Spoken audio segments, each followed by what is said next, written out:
छात्रा हत्याकांड का उद्भेदन, 3 युवक गिरफ्तार।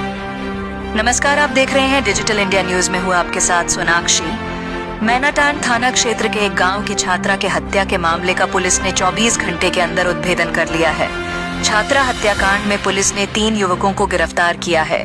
वही जिस होटल में लड़की के साथ दुष्कर्म किया गया है, उसके मैनेजर को भी पुलिस अभिरक्षा में पूछताछ कर रही है।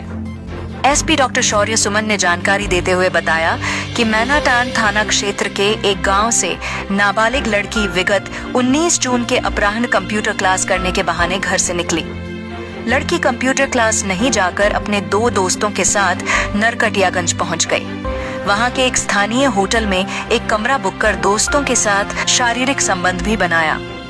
एसपी ने बताया कि नाबालिग लड़की के साथ संबंध बनाना दुष्कर्म की श्रेणी में आता है। दुष्कर्म के दौरान उसकी तबीयत बिगड़ गई। तुरंत लड़कों ने नरकटियागंज के गुप्ता हॉस्पिटल ले गए। वहां से डॉक्टर ने विशेष इलाज की सलाह दी।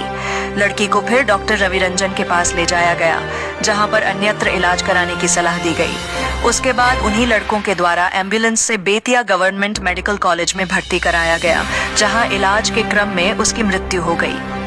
घटना को छिपाने के लिए एक दुष्कर्मी ने लड़की के परिजनों को फोन कर बताया कि लड़की का एक्सीडेंट हो गया है और वह जीएमसीएच में भर्ती है। मृतका के पिता के आवेदन पर प्राथमिकी दर्ज कर ली गई है। सीसीटीवी फुटेज प्राप्त कर एफएसएल और वैज्ञानिक तरीके से अनुसंधान कर 3 युवकों को गिरफ्तार किया गया है। पकड़े गए तीनों युवकों ने अपना अपराध स्वीकार किया है। गिरफ्तार युवकों में चौथरवा थाना क्षेत्र के चौरसिया गांव निवासी राजबली महतो के पुत्र भोलू कुमार, अहिरौलिया गांव निवासी वकील शर्मा के पुत्र रूपेश कुमार तथा लौरिया थाना क्षेत्र के ठाकुर टोला वार्ड 3 निवासी दिनेश पासवान के पुत्र सचिन कुमार है, जिन्हें न्यायिक हिरासत में भेजा जा रहा है। वही आरोपियों के पास एक हीरो स्प्लेंडर बाइक भी बरामद किया गया है। आइए देखते हैं घटना की जानकारी देते एसपी डॉक्टर शौर्य सुमन व मौजूद डीएसपी और पुलिस इंस्पेक्टर क्या कहते हैं। उसका विस्तृत अनुसंधान और जांच मेरे द्वारा अनुमंडल पुलिस पदाधिकारी नरकटियागंज के द्वारा किया गया है। जो मृतिका है नाबालिग है और जो एफएसएल रिपोर्ट और जो पोस्टमार्टम रिपोर्ट वो अभी हम लोगों को प्राप्त नहीं हुआ। तो जो मृत्यु का कारण है वह स्पष्ट नहीं है, लेकिन जो तकनीकी साक्ष्य हम लोग को मिले हैं उसके अनुसार जो मोबाइल है जो मृतिका के परिवार वालों पे हैं, उसमें मल्टीपल कॉल्स जो अक्यूज़्ड की हम लोगों ने गिरफ्तारी की है, 3 लोगों की हम लोगों ने गिरफ्तारी की है। उसमें से एक अक्यूज़ से निरंतर बातचीत पुराने की भी हम लोग का स्थापना, मतलब जान पहचान की इसमें संभावना से इनकार नहीं किया जा सकता है।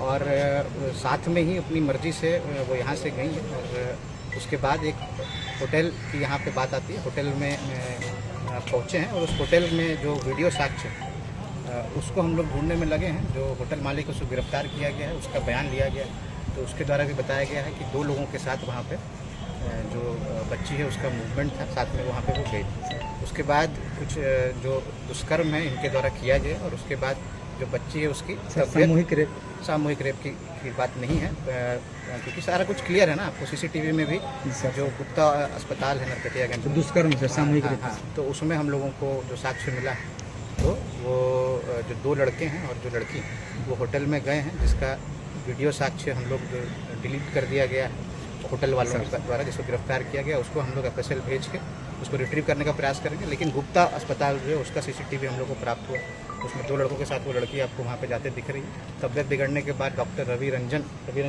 उनके पास गई हैं और उसके बाद फिर जीएमसीएच अस्पताल गई, जिसमें यह घटना घटी।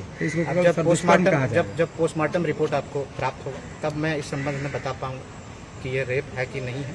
लेकिन क्योंकि जो कानूनन प्रावधान है 18 साल से कम उम्र की जो माइनर गर्ल हैं उनके साथ संबंध बनाना आपको रेप की श्रेणी में ही आता है, तो ये इस तरीके से इसका मैं अनुसंधान मेरे द्वारा आपको कराया जा रहा है।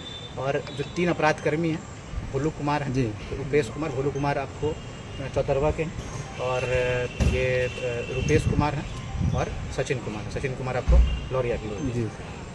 तो जो विस्तृत प्रेस ब्रीफ आपको अभी तो ग्रुप में डीएसपी साहब के द्वारा डाल दी गई। जी सर, डाल तो यही मामला है और ये मैं यही अनुरोध करना चाहूँगा कि जो विधि व्यवस्था की समस्या जो बनाई गई जिन भी कारणों से, यह आपको उचित संदेश नहीं देता है।